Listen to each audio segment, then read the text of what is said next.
Maybe you've been getting a little bit of cabin fever and you've been wondering when are things going to return back to normal?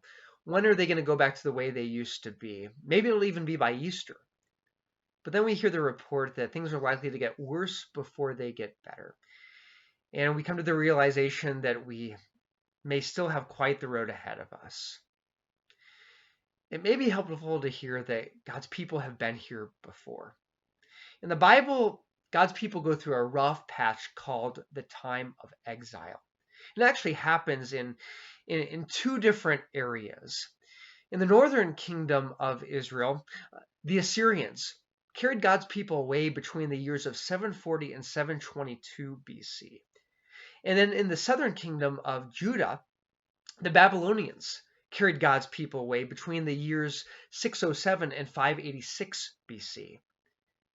And so God's people were taken out of their land, the promised land, into a different land with different food, different languages, different customs, different ways of life.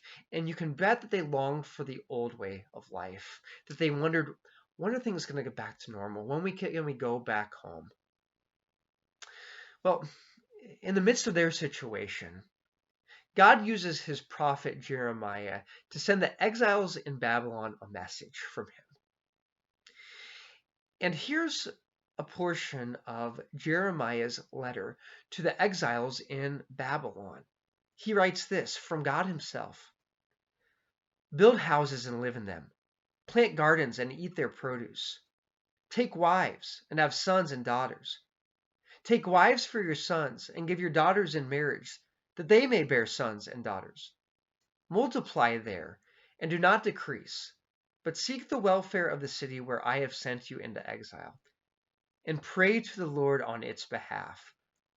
For in its welfare you will find your welfare." You know, through the period of exile, God was working his plan of salvation, but his people still longed for the old way of living. You know, there's a time for that.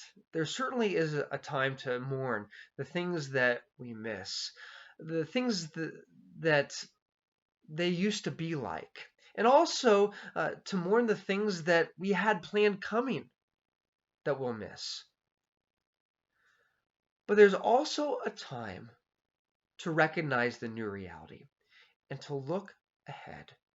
And that's what God invites his people to do, to realize that you're going to be here for a while and to embrace it and to use it for God's purposes and to open our eyes to see how we might be a blessing in this new way of life.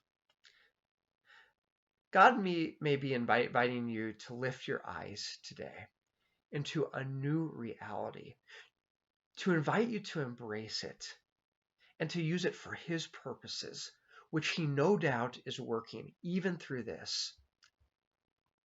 But he also gives this promise a few verses later in the very same letter from Jeremiah, where Jeremiah writes this from God's own heart: "You will seek me and find me when you seek me with all your heart. I will be found by you, declares the Lord, and I will restore your fortunes and gather you from all the nations and all the places where I have driven you, declares the Lord.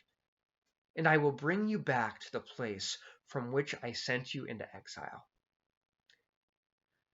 We can embrace our new reality today and the purposes that God is working because he also gives us the promise of restoration. Trust in that promise, because even in this, that promise of restoration is for you. So embrace today.